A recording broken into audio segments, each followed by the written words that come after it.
In the year of mass layoffs, I lost my job, and my son fell gravely ill. With no money for treatment, he ended up mentally impaired. I cursed the heavens for being so cruel to those already suffering. But in the end, I accepted my fate and stumbled through life with my wife, Julia. I never expected that one day, while cleaning out my wardrobe, I would come across an old lottery ticket, one that my wife had won decades ago, worth 30,000 yuan. But in her diary, she had written, "The 30,000 yuan from the lottery goes to my dearest husband." The sky collapsed around me, because my name isn't Henry. Henry was our team leader at the factory. In the heat of an argument, he caught me off guard and killed me. When I opened my eyes again, I had returned to the time before the mass layoffs even began. Chapter 1. What is this? Julia, tell me, what the hell is this? You even called him your husband? Do you two have no shame at all? I threw the lottery stub and diary at Julia's feet, my face twisted in rage, demanding an explanation. 30,000 yuan back then. That amount could have changed our entire family's fate, but she gave it away without a word. Julia's face flickered with panic, but not because I had discovered the truth. She was only worried I would damage her precious belongings. She snatched them up carefully, treating them like treasures, and said, "Why are you rummaging through my things? Besides, it was so long ago. We've been living just fine. What's the point of bringing it up now?" My anger boiled over. What's the point? Was I the one being petty back then? Our son was critically ill. We had both lost our jobs. I was working myself to the bone doing odd jobs just to survive, while she gave all that money to that bastard Henry and watched our son suffer without a second thought. What kind of mother does that? Later, my son barely clung to life multiple times. I was desperate, out of options. I decided to go to Henry and beg him for help, thinking that since our family had once helped him, he might lend us something in return. But what did Julia say? Henry is struggling too.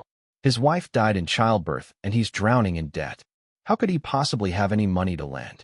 Maybe our son was just meant to have this fate. Bullshit.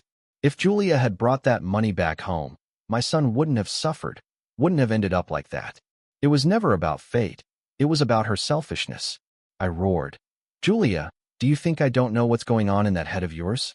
You really believe he'd marry you even if he got divorced 100 times? I swear I'm going straight to Henry. I want to see how thick his damn skin must be, living his whole life in comfort off my family's money. Doesn't he fear that when he dies and faces judgment in the underworld, the king of hell will make him pay it all back in his next life? When I was young, my whole world revolved around Julia. She kept her own money for herself, while my salary covered our expenses. Even the money for that lottery ticket, she asked me for it.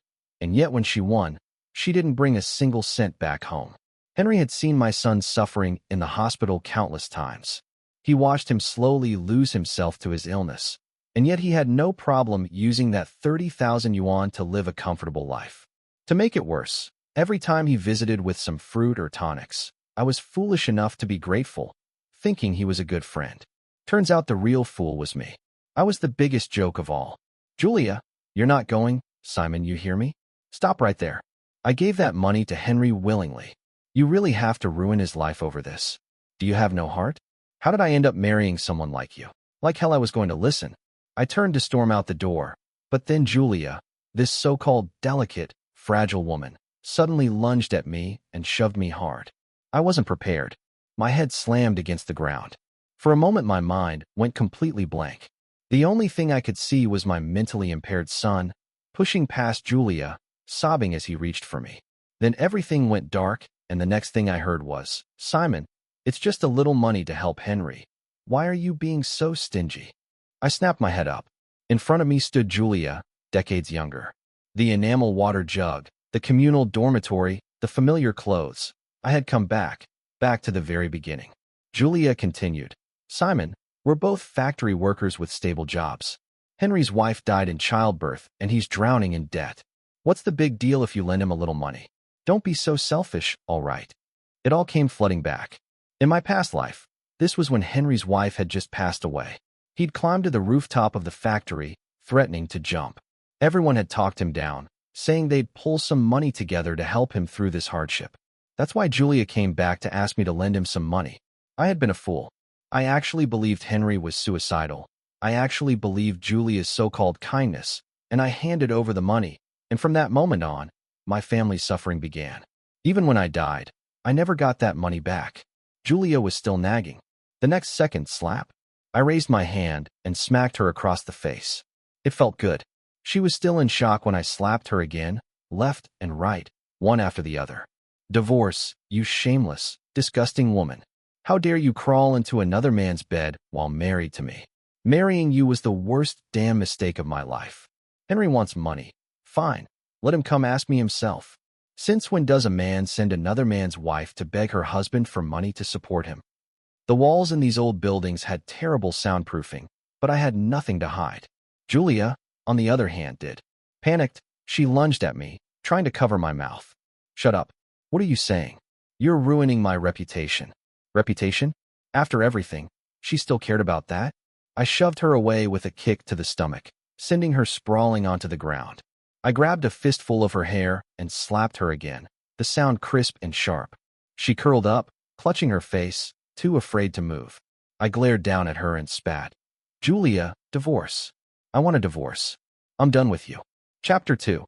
Julia stared at me in utter disbelief. Simon, you want a divorce over something so trivial? If I had known you were this petty and jealous, I never would have agreed to marry you. I sneered inwardly. That weak attempt at guilt-tripping me didn't even sting as much as the words of the heartless factory bosses. With someone like her, talking was useless. The only way to shut her up was through action, until she no longer dared to open her mouth. I didn't reply. I simply continued serving her a beating, slap after slap. If nothing else, she was truly devoted to Henry. Even now, after everything, she was still trying to defend him. She kept begging me not to ruin his reputation, to lend him the money. No wonder this frail little woman had been capable of killing me in my past life, all for Henry's sake. I didn't care what she said. Every time she tried to manipulate me or argue back, I gave her another slap. I wanted to see what would break first, her stubborn mouth or my hand. Eventually she caught on.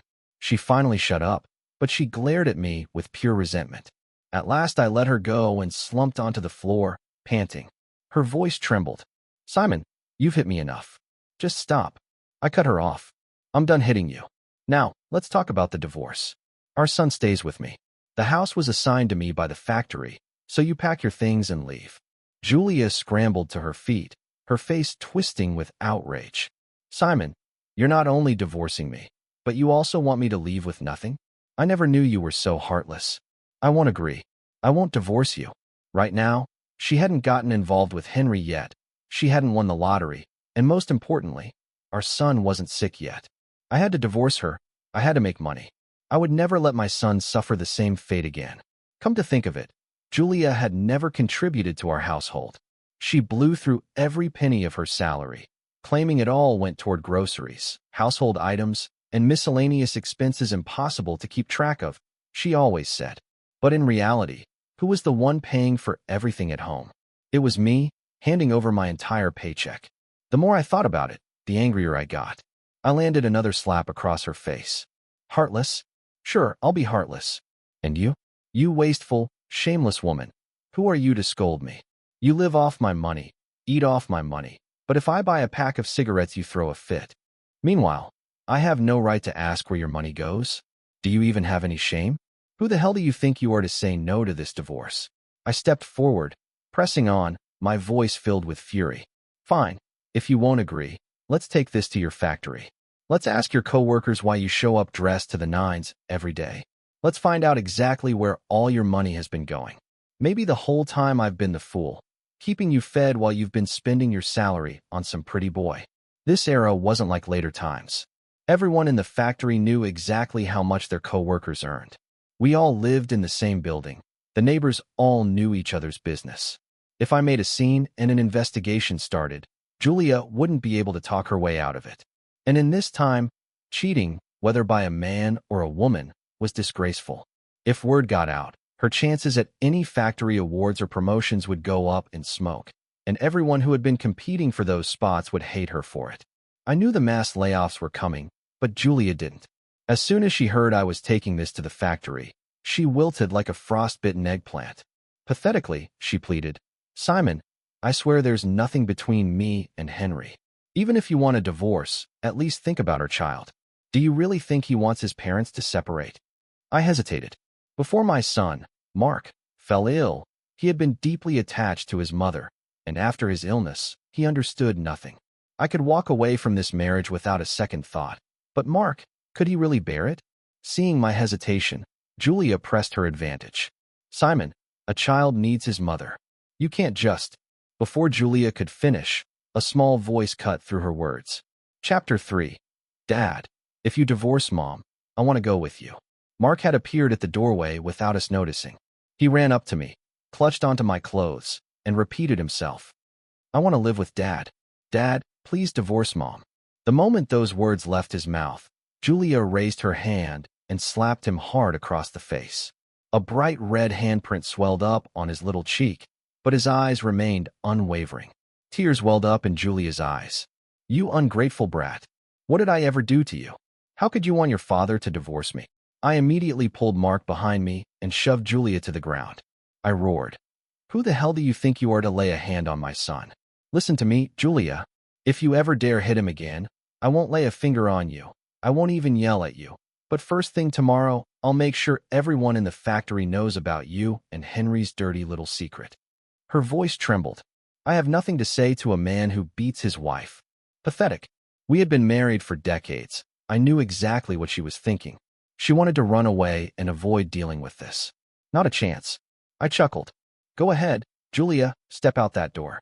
The moment you do, I'm heading straight to Jean next door for a little chat. I guarantee by morning every single person in the factory will know all about you two filthy lovebirds. Jean was infamous for her big mouth. Anything she knew, the whole world knew. Sure enough, after I sent Mark back to his room, Julia was still frozen in place. She didn't dare leave. I spoke coldly. Tomorrow, we're finalizing the divorce, exactly as I said. I've already spared you some dignity. If you don't agree, I'll make sure things get ugly. It wasn't that I didn't want to drag out every last detail about our finances and leave her with nothing, but I had more urgent matters to handle. I couldn't afford to waste time. I needed to divorce Julia as soon as possible. I had to go by that lottery ticket. Mark's illness and the impending wave of mass layoffs. They had been suffocating weights on my chest for too long. Julia lowered her head. She still couldn't understand how something as simple as lending a little money to Henry had escalated into a divorce. But my stance was firm. With no other option, she finally nodded. That night, I forced her to pack her things. She returned the bride price I had paid for her. She took half of whatever household items she had brought in. The next morning, we went straight to the civil affairs office. At this time, divorce was still a simple process. As long as both parties agreed and there were no disputes over property, it could be done in no time.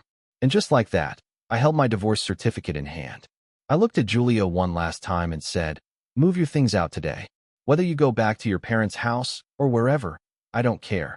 But you better tell Henry if he dares to mess with me again, I'll expose everything. Julia opened her mouth as if wanting to say something, but I was already gone. I sprinted straight to the lottery stall. When I confirmed that the winning lottery ticket was indeed among today's batch, I didn't hesitate. I slammed down most of my paycheck onto the table and declared, Boss, I just got divorced. I'm buying every single lottery ticket here today. The stall owner and the onlookers all turned to gape at me in shock. I didn't care. Under everyone's watchful eyes, I swept up the entire stack of tickets. I just got divorced, I repeated. All assets have been settled. No one's going to come after me for this. I'm celebrating. I'm buying them all. Back in these days, there were no security cameras, but that was exactly the point.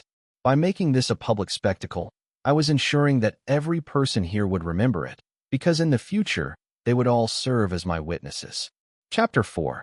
By the time I returned to the factory, it was already afternoon. I had asked Jean to request leave for me in the morning, making no effort to hide the reason I was getting a divorce. As I walked in, many coworkers greeted me. Most of them were just curious, but no one dared to ask outright. Then Henry stepped forward. Simon, I heard you divorced Julia. Look, every couple has their rough patches. You're just too stubborn, too rigid. When dealing with a woman, you need to be more emotional and less rational. Being this controlling and nitpicky, what woman would want to stay with you? Every word out of his mouth was trying to pin the blame for the divorce on me. Oh, I hadn't even come to settle things with him yet. And here he was, stepping up on his own. I rolled up my sleeves, ready to beat the hell out of him, but before I could, a woman from the factory stepped in first. She snapped, "Henry, what do you mean by that? Are you saying that we women are unreasonable? That's a sexist, backward mindset, and you should be ashamed." Then another co-worker, a burly man, added, "Exactly. And Simon is one of the most honest, hard-working men here. If there's a problem, it sure as hell isn't with him. It's with Julia." A third worker chimed in, "You don't even know the details, so why are you so quick to throw accusations?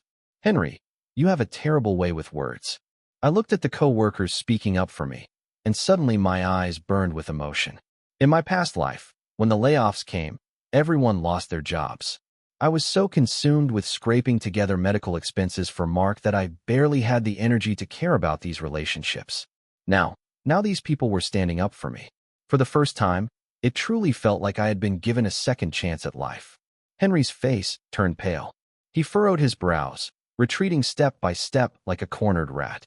He stammered, I was just trying to help. I only wanted to give him some advice. You guys are overreacting. Look at that. I had seen this pathetic act for decades already. It didn't work on me anymore. I stepped forward, fixing Henry with a deadly glare. My jaw tightened as I spat. You want to know why Julia and I got divorced? Fine, let me tell you, Henry. But before I could finish, a voice interrupted me. I'm sorry. Julia had run over, panting. She avoided my gaze and quickly blurted out, "It was just that Simon and I weren't a good match, that's all." This was her so-called lack of feelings for Henry? I let out a cold laugh and dropped the argument. But Henry seized the moment. He straightened up, righteous and indignant. "Julia, why are you covering for him? Just because you wanted to do a good deed. Simon divorced you over money? Simon, even great leaders have said we should have a spirit of selflessness. We should help others." I didn't even look at Julia anymore. I charged forward and punched Henry square in the face. Before he could recover, I kicked his knee, sending him crumbling to the ground. This time he was in too much pain to utter another word. I sneered, "Julia doing a good deed? Oh, so taking my money and giving it to you is a good deed now? Everyone here, tell me, what kind of wife takes her husband's money and spends it on another man?" The entire factory erupted into chaos. Gasps filled the air as everyone turned to Julia, their gazes filled with shock, judgment, and disdain. Henry tried to say something, maybe to explain, maybe to weasel his way out of it, but I wasn't done. I rolled up my sleeves further and went after him again. I shouted angrily, "Henry, enjoying your life as a kept man? Living off a woman and now trying to mess with me? Do you really think I'll just sit back and take it?" Chapter 5. Because of the fight, Henry, Julia, and I were all summoned to the office. The factory director glared at us, his voice stern. "Fighting during work hours? What do you three think you're doing?" Henry's face was a mess of bruises and swelling. His pained expression was so pathetic it was almost comical. I lowered my head and admitted to disrupting the workplace, but I refused to apologize for hitting Henry. The director had already heard the full story from the other workers. Because of that, he couldn't come down too hard on me. He sighed heavily. "You three hold iron rice bowl jobs, stable, respected positions. Do you know how many people envy you? And now, just when we're about to evaluate for promotions, you pull this nonsense. What do you want me to say?" He slammed his palm against the desk. The water in the enamel thermos shook and splashed onto the surface. Henry immediately seized the opportunity to complain. "Director, look at my face. He beat me up so badly. You can't just let this slide. Simon is a bully. He has to apologize and pay for my medical expenses."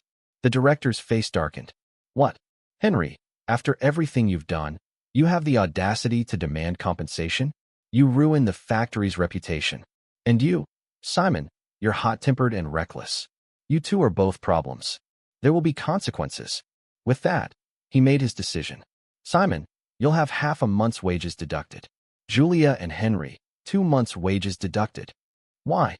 The two of them spoke in unison, one out of worry, the other out of indignation. The director narrowed his eyes. "Why? Because if word about your little scandal spreads, it'll reflect poorly on all of us." His tone was, this wasn't up for discussion. But I didn't have time to waste. No one here knew it yet, but in just 1 month, this factory, seemingly thriving, would be merged with another. A massive wave of layoffs would follow, and I would be one of the workers let go. More importantly, in 2 weeks, Mark would start showing symptoms of his illness. I had come here today planning to resign anyway. I needed to cash in the lottery ticket and take Mark to get medical treatment. In my past life, the doctors had told me Mark's illness was curable, but the local hospitals didn't have the necessary resources. Back then, I could barely scrape together enough for basic treatment, let alone afford a full cure. But this time I had a chance, and I wasn't going to let my son suffer another lifetime. I couldn't keep taking leave. Resigning was the only option. So I said, "Director, if they're unhappy with the punishment, why don't you just fire all 3 of us? I'll fully cooperate." If I was leaving, I was taking these 2 down with me. Henry and Julia's faces turned ghostly pale. They looked at me like I had lost my mind. Even the director frowned disapprovingly. "Simon, don't act on impulse. You need to think things through. This is a stable job. Where else will you find another one like it? Look, how about this? The money deducted from their wages will be given to you as compensation." I shook my head. I turned and glared at Julia and Henry with pure hatred. I can't work under the same roof as these 2 anymore. I came here today specifically to resign. I'll also move out of the factory housing. I just need a few days to sort things out. Seeing that I couldn't be swayed, the director let out a heavy sigh. "Fine, collect your last paycheck."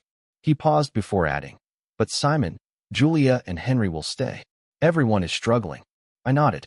I had no intention of pushing further. If they were fired, Julia's parents would come after me for custody of Mark. My own parents would pressure me to reconcile with her, and Mark didn't have time to wait. After today, those 2 wouldn't have an easy time in the factory. Their reputations were already ruined. Besides, when you have nothing to lose, you have no fear. They, on the other hand, still needed this job, and they wouldn't dare cross me again. Chapter 6. I held Mark's small hand tightly and said, "Mark, don't be afraid. Dad will always be with you, okay?" I straightened my back. Right now, seeing a doctor was no easy task. Seeking treatment in another province required referral papers and a mountain of procedures. Mark hadn't shown symptoms yet. If the hospital failed to diagnose anything, it would just waste more time. My mind was in chaos, but Mark's tiny hand gripped mine firmly. "Daddy, I'm not afraid. Now that Mommy's gone, you're safe," he said. I froze and looked down at him in shock. He grinned widely and added, "I had a dream. Mommy pushed you down and you bled a lot. Mommy is bad. I don't want her, I only want Daddy." Mark knew? Could it be? Had Mark also been reborn? Maybe to him, everything that happened in our past life was just a nightmare. I nodded firmly. Yes, it was just a dream. We don't need her to be safe. I made an appointment with the same doctor from my previous life. After a series of tests, a doctor sat across from me with a grave expression. "It's a good thing you came early. Your son hasn't developed symptoms yet, but there's bad news. Our facilities here can't treat his condition. You'll have to go to a city." A city. That meant expensive medical bills, travel costs, and accommodation expenses. Some people live their entire lives without ever leaving their province, and now I had to take Mark to a city for treatment. The doctor sighed, but I felt like everything had been worth it. As long as there was hope, as long as Mark could be cured, that was enough. I said, "Doctor, we'll go to a city. Please help us with the referral paperwork." "Thank you." The doctor hesitated for a moment. Mark nodded. He gave me detailed instructions on what to bring and what to watch out for at the hospital in a city. Every penny had to be spent wisely. When we left the hospital, I took Mark home to prepare for the trip. Soon, word spread throughout the neighborhood. Mark was sick and I was taking him to a city for treatment. Neighbors came by, some bringing eggs, others even offering money. I thanked them all sincerely. Then I scratched off all my lottery tickets and took them to the redemption center. In addition to the 30,000 I already knew about, I had won even more money. When I casually mentioned it, the news spread through the entire alley like wildfire. After all, at this time, even people with 10,000 yuan were considered wealthy. Sure enough, that very night, bang, bang, bang, there was a loud knock on my door. I opened it to see Julia. She pressed her lips together, silent. Just as I was about to shut the door in her face, a foot suddenly wedged into the doorway. "Brother Simon, I heard you won a few tens of thousands in the lottery. Congratulations." Henry forced his way forward, smiling as if we were lifelong friends. All his past hostility had vanished. Grinning shamelessly, he continued, "Brother Simon, you're not being very fair. Even though you're divorced, half of that lottery money still belongs to Julia." I scoffed. His eyes were practically glowing with greed. Did he really think I didn't know what he was after? If Julia got the money, it would go straight into his hands. Leaning against the door frame, I blocked them from entering and raised my voice for the whole neighborhood to hear. "Julia, is that money yours? Let's ask the neighbors. Everyone knows Mark is sick, but you, his mother, didn't even ask about him. And now you show up to steal your son's life-saving money? Do you even deserve to be called a mother?" Julia avoided my gaze, her eyes cast downward. In a small voice, she murmured, "How much money do you really need for medical expenses, Simon? We bought that ticket before we divorced. Half of the winnings belong to me." I almost laughed out loud in disbelief. Julia had completely thrown away any last shred of shame. Chapter 7. The next moment, Henry's mother arrived. She put on a fake elderly charm, playing the wise old woman. "Young men, listen to me. A couple may be divorced, but 100 days of marriage still carries deep ties. You can't possibly spend all that money alone, so why not give your wife half?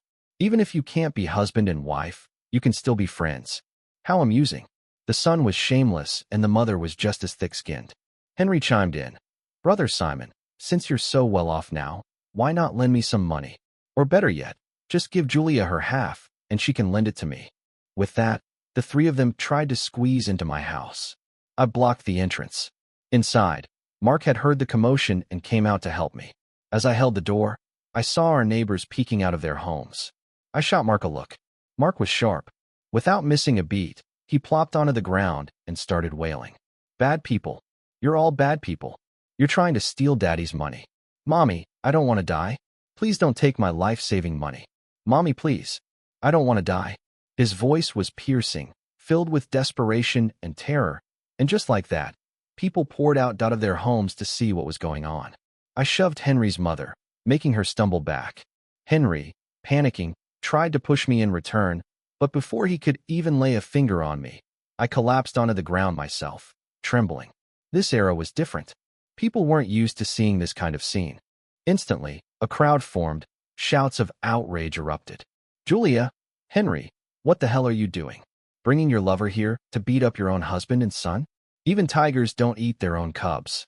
How can you call yourself human? This is all about money, isn't it? Look at these two, thick as thieves. They don't even care about their own flesh and blood. We should report them for immoral conduct.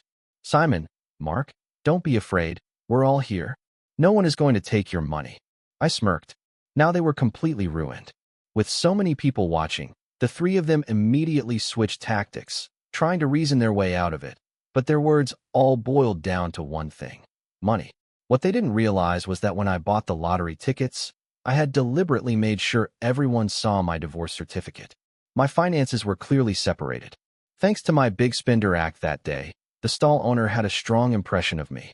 Everyone who heard about my winnings knew that I bought the tickets after the divorce with my own money. Not even a single cent belonged to Julia. I sneered. "Julia, I thought you simply betrayed me, but now I see you're willing to sacrifice even your own son's life for money." I stood up and slapped Julia across the face, then again and again, slap, slap, slap. This time I wasn't acting. Mark had suffered so much in his past life, and at the end of the day, it was my own weakness that had failed him. Even when Julia pushed me to my death, my last thoughts had been about him. What would happen to my son if I died? People say that a child is a mother's heart and soul, but Julia, she didn't care about her own son. She was willing to take his life-saving money and hand it to another man. I would never understand why. The memory of Mark being mocked, bullied, and isolated in our past life burned in my mind. I lost control. I hit her harder. The onlookers watched, their expressions dark with fury. Not one person stepped in to help her, because if they dared to fight back, the crowd would tear them apart. Then Henry made a fatal mistake. Through gritted teeth, he sneered, "Spending $30,000 on a kid's treatment? As if that'll cure him. You might as well just have another one." The moment those words reached my ears, something inside me snapped. Henry had just tried to run, but I had already heard everything. My entire body shook with rage. I dropped Julia immediately and lunged at Henry. I wrapped my arm around his throat, choking him.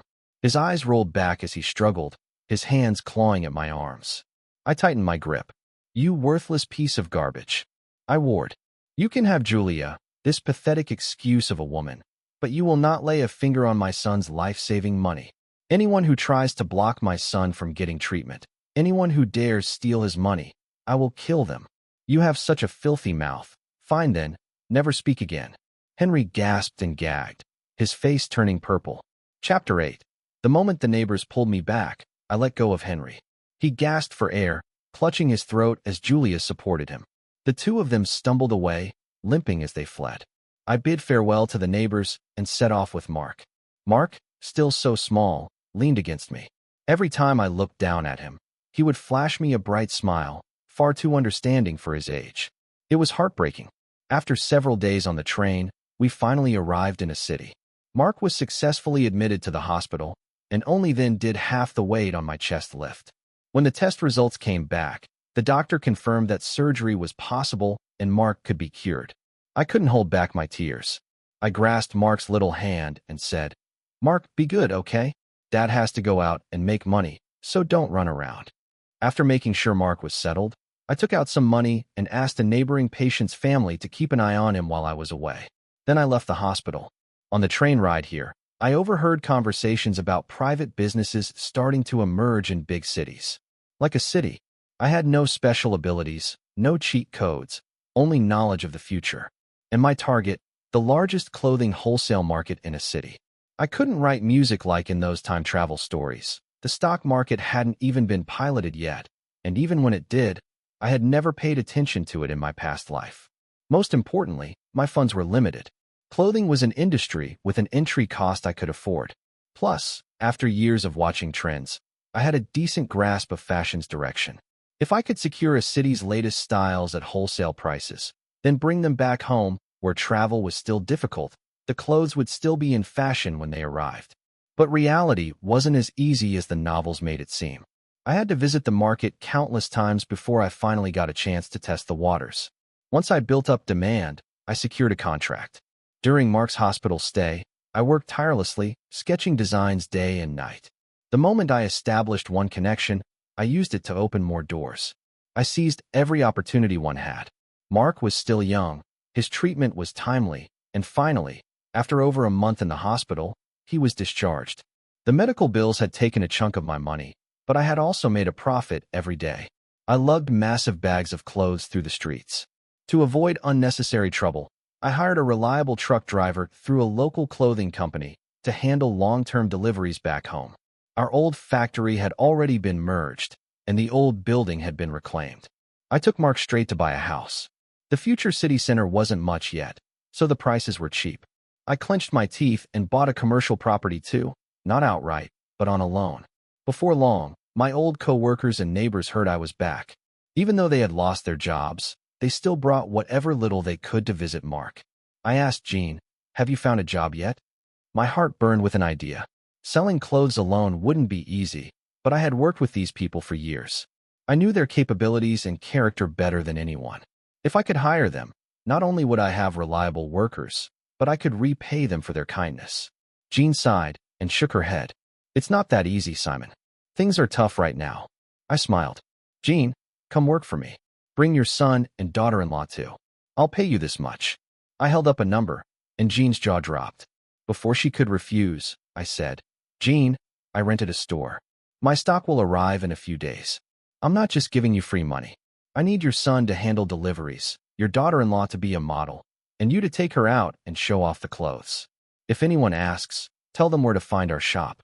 I trust your mouth." No matter how stylish the clothes were, they still needed promotion, and Jean's mouth, the moment she told people the clothes came from a city, she could hype them up like they were the finest treasures. Within a few days, my tiny, unknown store had become the hottest shop in town. Chapter 9. With my shop thriving, I expanded. I submitted my formal wear designs to a manufacturer under the condition that they allow me to open a branch store under my name and synchronize all clothing shipments to me. I knew that soon, others would open clothing shops as well, but I'd use a city's reputation to cement my first-mover advantage. With the business growing, I hired even more of my former co-workers. Accountants, models, security guards. Wang's clothing had become a well-known brand in town, and my heart, it was finally at peace. My son, Mark, only needed to live a happy, healthy life. But as the saying goes, the more famous a pig, the more likely it is to get slaughtered. Julia's parents caught wind of my success and came knocking with Julia in tow. Julia's mother put on her best fake motherly smile and cooed. "Simon, we never even knew about your divorce. I always knew you were a good son-in-law, destined for great things. No matter what Julia did, she was still your first wife. You can't abandon the woman who stood by you when you were poor, right?" Her greedy eyes scanned the clothing racks as her hands fondled the fabric. She continued, "I already scolded Julia for her mistakes. Come on now, why don't you two just go and get remarried? Life will be wonderful again." Huh, wishful thinking. Julia's father cleared his throat, glancing at my expression. Seeing that I wasn't convinced, he shifted tactics. "Simon, even if you don't want Julia back, Mark still needs his mother. How about this? Just arrange jobs for us. That way Julia can stay close to Mark and raise him properly." Oh, did they think that by starting with a small request, I'd eventually agree to the big one? I raised an eyebrow and asked, "And what kind of jobs were you thinking?" Julia's mother's face lit up with excitement. Even Julia perked up at the thought. She immediately laid out her demands. "Well, I should get the same salary as Jean, your father-in-law too. As for Julia, she should manage your accounts. After all, it's such a big business, you can't just trust outsiders, right? Julia is Mark's mother. Who else would guard your fortune better than her?" I almost laughed. Really? Jean had been with me since day one. She was my top salesperson, practically the face of my brand. And they thought they deserved the same salary? And they wanted to manage my money? What kind of delusional fantasy was this? I chuckled. "You can have janitor jobs. Manager? Out of the question. Take it or leave it." Julia's head snapped up. "Simon, they're my parents. You stole my 30,000 and I didn't even say anything. Isn't it only right for you to take care of them? And besides, Mark isn't even sick. Why are you still holding grudges?" Ah, so now she was back to claiming the money was hers. Looking at her younger self, I feel like giving her a slap. Seeing her old, I feel even more like unleashing 18 styles of Chinese kung fu on her. Between us lay a life-and-death grudge that wasn't something a few words could erase. I frowned. "Julia, are you insane? You dared to curse Mark to become sick again? What kind of shameless, two-timing tramp are you?" Around us, my employees, our former neighbors, washed with strange expressions. After all, everyone here knew the truth. Julia had never touched a cent of that 30,000. How was it hers? And Mark was perfectly fine. When had he ever been sick?